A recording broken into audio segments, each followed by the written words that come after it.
Hello friends, आप सभी का स्वागत है हमारे यूट्यूब चैनल पर।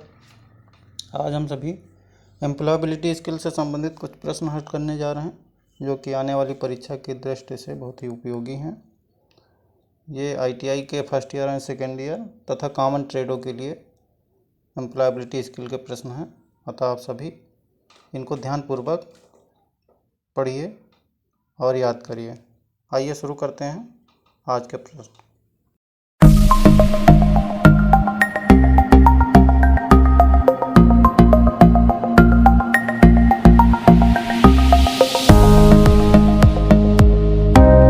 का पहला प्रश्न है, संचार शब्द लैटिन भाषा के रिक्त स्थान शब्द से उत्पन्न हुआ है।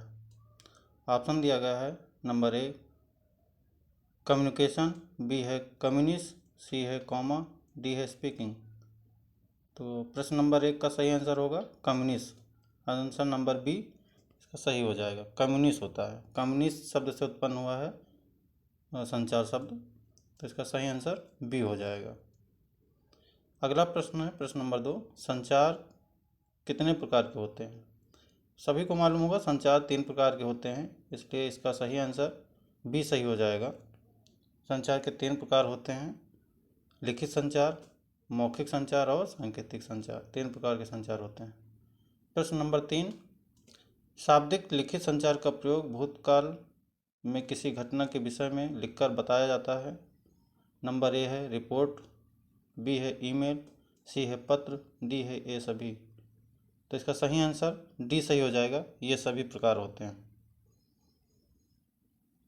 अगला प्रश्न है प्रश्न नंबर 4, संचार एक ऑप्शन ए आर्थिक प्रक्रिया है, बी राजनीतिक प्रक्रिया है, सी सामाजिक प्रक्रिया है और डी बेहद जटिल अंतःक्रिया है। तो संचार जो कम्युनिकेशन होता है ये बेहद जटिल अंतःक्रिया होता है, तो इसका सही आंसर डी सही हो जाएगा, बेहद जटिल अंतःक्रिया। अगला प्रश्न है प्रश्न नंबर 5, आँखों से इशारा करना किस प्रकार का संचार है। ऑप्शन में है नंबर ए मौखिक, बी है वाचिक, सी है अशाब्दिक और डी है शाब्दिक। तो इसका सही आंसर होगा सी, अशाब्दिक होता है। आँखों से इशारा करना अशाब्दिक संचार के अंतर्गत आता है। प्रॉक्सिमिक्स का मतलब है, ऑप्शन है ए अशाब्दिक संचार, बी है गतिशील संचार, सी है स्पर्श संचार और डी है संचार के दौरान रखी जाने वाली व्यक्तिगत शारीरिक दूरी। तो इसका सही आंसर होगा डी आंसर सही हो जाएगा इसका। प्रॉक्सिमिक्स संचार के दौरान रखे जाने वाली व्यक्तिगत शारीरिक दूरी होती है, इसका सही आंसर डी हो जाएगा। क्वेश्चन नंबर 7, उपयुक्त शारीरिक भाषा वार्तालाप को रिक्त स्थान है। ए हतोत्साहित करती है, बी प्रोत्साहित करती है, सी कम करती है, डी रोकती है।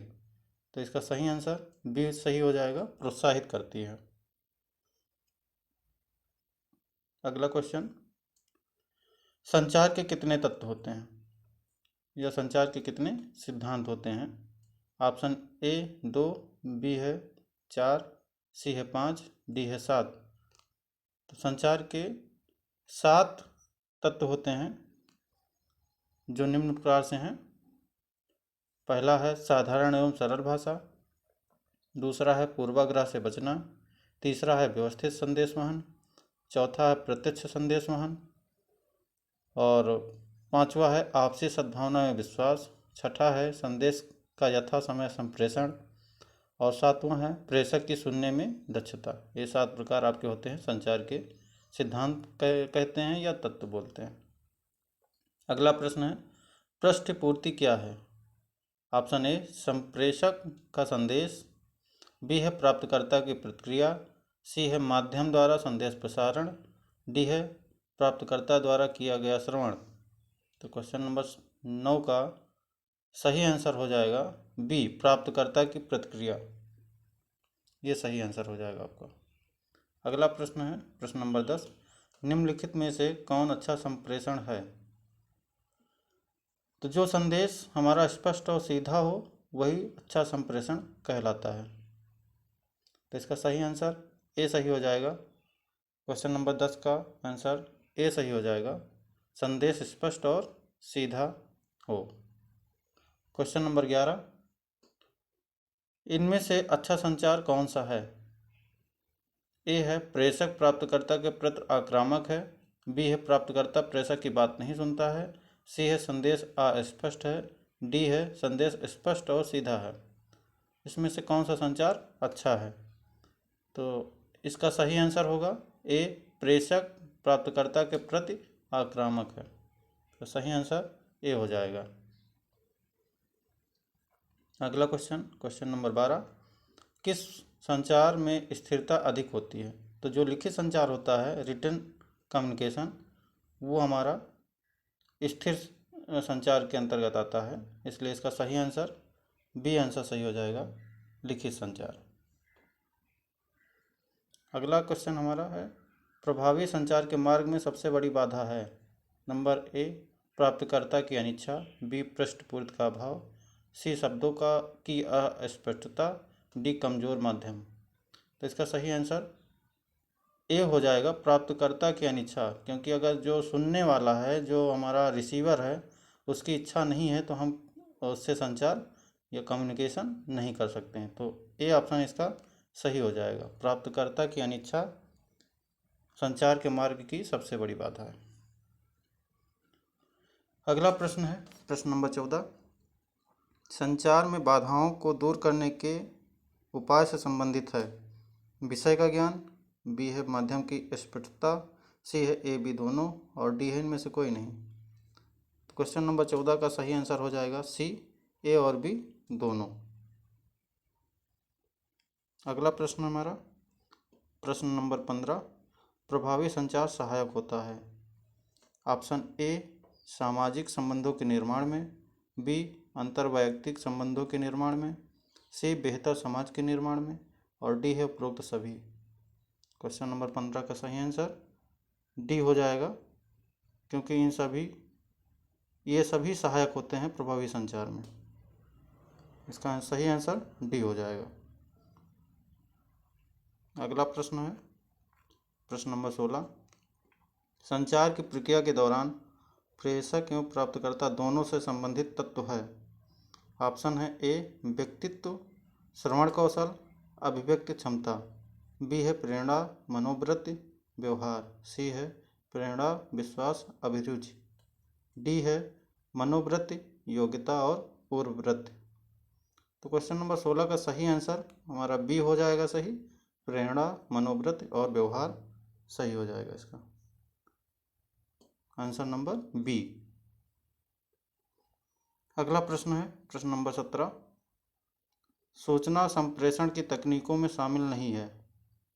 नंबर ए, इंटरनेट पर चैटिंग करना, बी, रेडियो पर गाने सुनना, सी, समाचार पत्र पढ़ना, डी, किसी को एकटक देखना। तो किसी को एकटक देखना सूचना संप्रेषण की तकनीकों में शामिल नहीं, बाकी तीनों आपके शामिल हैं। तो इसका सही आंसर जो होगा डी सही हो जाएगा, किसी को एकटक देखना सूचना संप्रेषण की तकनीकों में शामिल नहीं है। अगला प्रश्न है प्रश्न नंबर 18, प्रभावशाली संचार के अंतर्गत शामिल होता है?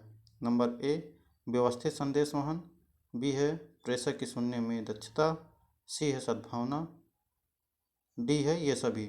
तो क्वेश्चन नंबर 18 का सही आंसर डी हो जाएगा सही, क्योंकि प्रभावशाली संचार के अंतर्गत व्यवस्थित संदेश वहन, प्रेषक की सुनने में दक्षता और सद्भावना सभी आते हैं।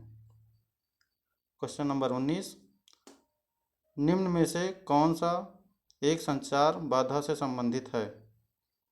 ए ऑप्शन है भाषा में प्रयुक्त शब्द, बी है संगठित संदेश, सी है माध्यम की स्पष्टता, डी है इनमें से कोई नहीं। तो क्वेश्चन नंबर 19 का सही आंसर हो जाएगा ए, भाषा एवं प्रयुक्त शब्द जो होंगे वो संचार में बाधा से संबंधित हैं। तो क्वेश्चन नंबर 19 का सही आंसर ए हो जाएगा। क्वेश्चन नंबर 20 और आखिरी क्वेश्चन, किसी नई परिस्थिति का सामना करने अथवा किसी नए व्यक्ति से मिलने से पूर्व हमें ऑप्शन दिया गया है, ए, उपयुक्त पूर्वाभ्यास करना चाहिए, बी है उसके विषय में सूचना हासिल करनी चाहिए, सी है हमें उसकी फिक्र नहीं करनी चाहिए। डी है अपनी योग्यता पर विश्वास रखना चाहिए। इसका सही आंसर होगा ए, क्योंकि किसी नई परिस्थिति का सामना करने से पहले हमें उपयुक्त पूर्वाभ्यास कर लेना चाहिए। तो सही आंसर ए हो जाएगा। आज के लिए इतना ही। आशा है कि आप सभी को क्वेश्चन बहुत पसंद आए होंगे। धन्यवाद।